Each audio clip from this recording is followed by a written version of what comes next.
Did you know your life could be affected by entities you can't see? A former Marine Corps instructor, inspired by what he discovered in the United States Army, retired in 1985 and has devoted more than 30 years to conducting independent research into sacred geometry, spiritual science, and the unseen entities that control human perception. His name is Robert Gilbert, and in this extract from one of his presentations, you will take part in the so-called spiritual initiation.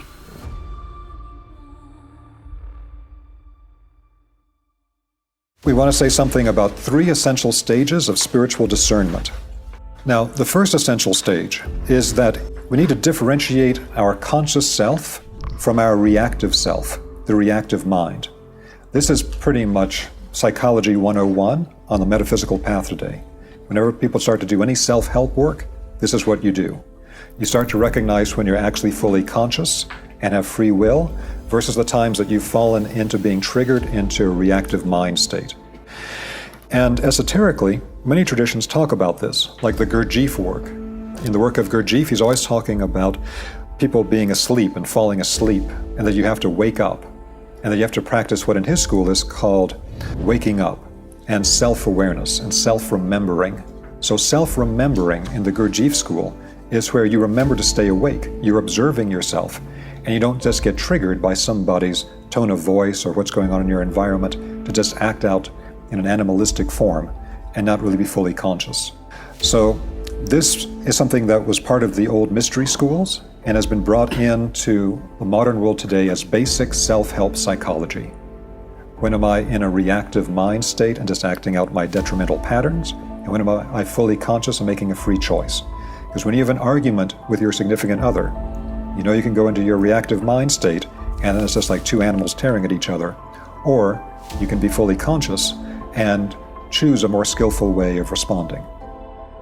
So that's the first stage. Everybody can do that. Everybody needs to do that. Second stage is getting more into the initiation work.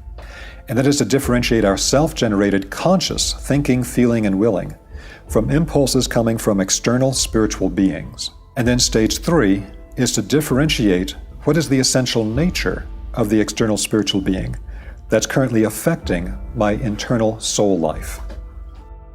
Now, stages 2 and 3 really should only be undertaken by persons who have a sufficient level of what we'll call spiritual structure and are fairly internally stable. If a person is already having a lot of psychological issues, they're in psychological medication, things of that kind, they should not enter into stages 2 and 3. And that's because these stages can be very destabilizing for them.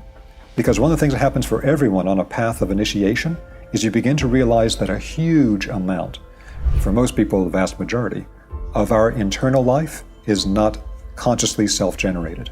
At the first stage, it's coming from our reactive mind patterns. We're not really conscious that much at all. And at the next level, we become aware of how much of it is actually coming from the influence of external beings.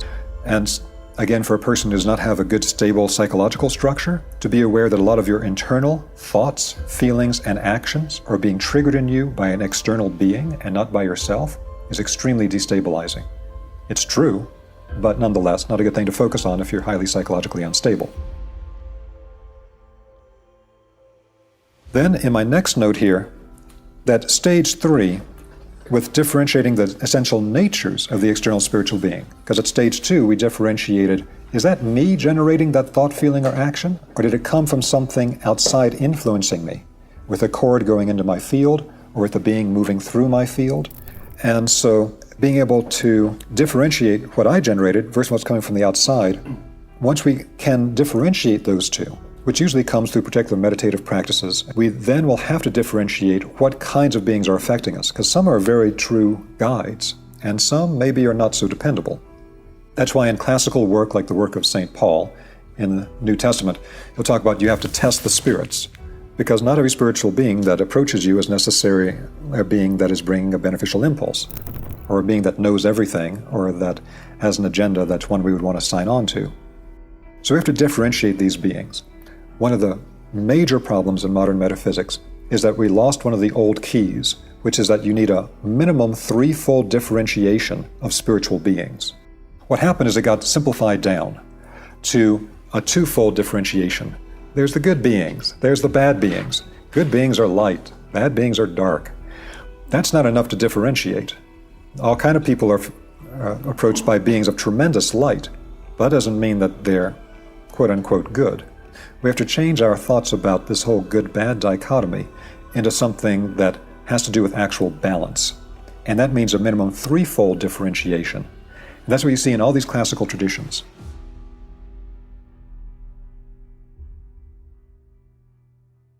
So, for example, you have the Jewish Kabbalistic tradition, where they show you the tree of life. There's the middle pillar on the tree of life. It's the only one that goes all the way up to the top, to Keter, the crown, and all the way down to Malkut, the earth at the bottom. Then there's two side pillars. They don't go all the way up and down. One's the pillar of mercy and one's the pillar of severity. Two opposite polarities, but the balance is in the center. Then you have the concept from the Tibetans of the middle path, the middle way. You can never achieve anything beneficial in the world by being part of one extreme or the other. You always have to take the middle way in Buddhism, which is, when you think about it, it's like, oh yeah, everybody kind of nods their head, sure, that's obvious. But do we apply that to our understanding spiritual beings? We have to, because there's going to be beings of two opposite polarities. There's beings of tremendous light, but the light is blinding and it is distorting. It is leading to stages of spiritual illusion, not necessarily direct perception of spiritual realities. The other side, more dark side, is of beings connected to matter that try to make us believe spirit doesn't even exist. Or if we believe it does exist, then try to get us to have forms of spirituality that basically become black magic. The manipulation of spiritual forces other people don't understand, so you can manipulate other people for your own pleasure or self-aggrandizement. So I have these two opposite polarities there. This is shown in the Christian tradition with the two thieves crucified either side of Christ. One inclines his head toward the Christ and says, "Take me with you into your Father's kingdom." And Christ says, "You'll be with me in my Father's kingdom tonight." Other one turns his face away from the Christ and rebukes and reviles him. And again, there's two opposite polarities here. They're both thieves.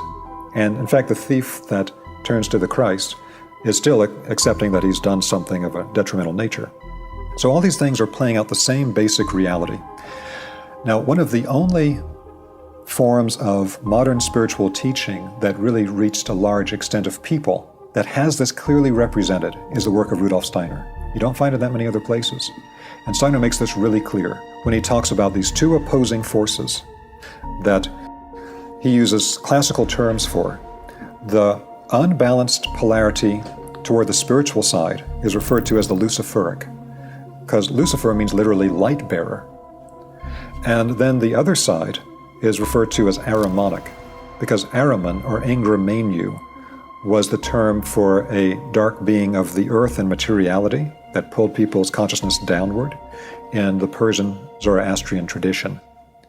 And it's important to understand that that concept of Ahriman, which you don't really see today outside of Zoroastrianism or Steiner, that concept after the Persian tradition became the concept of Set in the Egyptian tradition. And then as the Hebrews left Egypt and set up the Hebrew tradition, which became modern Judaism, that the concept of Set became Ha-Satan. And Ha-Satan means the adversary, which became our concept today of Satan. And so Lucifer and Satan were always understood classically as two extremely different, diametrically opposed spiritual beings and forces. And beings can be of either polarity. Now this is still understood by some people today. You can, for example, find Jesuits that will give public talks, and they clearly represent these as two completely different forces. But it's rare today. In most cases, certainly in Protestant Christianity, they completely mix them up into one thing. So it doesn't even make any sense anymore. How can Lucifer, this great being of light, be this dark sclerotic being in the earth with hellfire and all this sort of thing? There's very different things that got mixed up here together. And it lost the capacity for differentiation. So now with people with a simple twofold dichotomy, very commonly will accept great beings of light that come as their guides and not differentiate out that actually they were being more of a Luciferic nature. And the thing is that it's a given on the spiritual path that both types of beings will be connecting to us and influencing us all the time. It's not like, oh, those other people out there. This happens to everybody.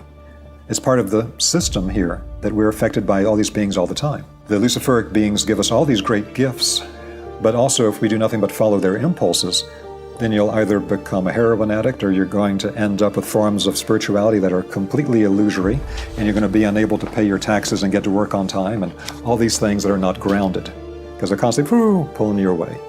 Or with the Ahrimanic beings, yeah, you'll pay your taxes and yeah, you'll get to work on time, but you're going to lose real spirituality, and all your spiritual knowledge will go to manipulating other people to please your desire nature. These two opposed forces have to be distinguished from the beings of the center. That's the middle pillar in the Kabbalah. That's where the Christ is crucified in the image of Golgotha. That's where you have the middle path in Buddhism. And many other traditions have the exact same thing. But we have to have that minimum threefold differentiation to understand the beings that we're connecting with. Because this will happen all the time. Classical thing that happens, when you start doing any spiritual path, one of the first beings that approach you strongly will always be Luciferic beings. We're all connected to Luciferic beings. And the first thing they're going to do is they're going to pump up your ego. And they're going to tell you, oh, now you're starting to remember. You're this incredible spiritual being. In fact, you're an incredible spiritual master. And blah, blah, blah. And they'll pump up your ego and get you all this ego inflation. And if you're not careful, they'll get you to think you're much more advanced than you really are. And then God knows where it goes from there. And it's not like, well, that just happens to those people. It happens to everybody. It's a particular challenge on the path that classically people knew that's one of the stages of the path. Today, nobody knows it anymore, so they think, oh, look at what's happened. So we have to have the ability to differentiate these two different types of forces. And the beings of the middle pillar are what we want to connect to. In the Rosicrucian tradition, or they're referred to as the Christic beings. Judaism, Christianity, and Islam also referred to as Michaelic beings. Because Michael is the spiritual being referred to the most in the text of the three monotheistic traditions, other than God. And so that's a very high-level archangel with that particular force. But we want to put together this into a coherent understanding. Because if you're going to be dealing with spiritual beings, these are like fundamental spiritual beings 101 kind of things we need to know, but aren't always taught clearly anymore. So these are the three levels of the spiritual discernment. Differentiate your conscious mind from your reactive self, where somebody's tone of voice can just trigger you to go into an unconscious trance state and act out in a detrimental way. Stage 2, differentiate your conscious mind from an impulse coming from the outside, which may be beneficial, but nonetheless we need to know is something coming from the outside rather than inside.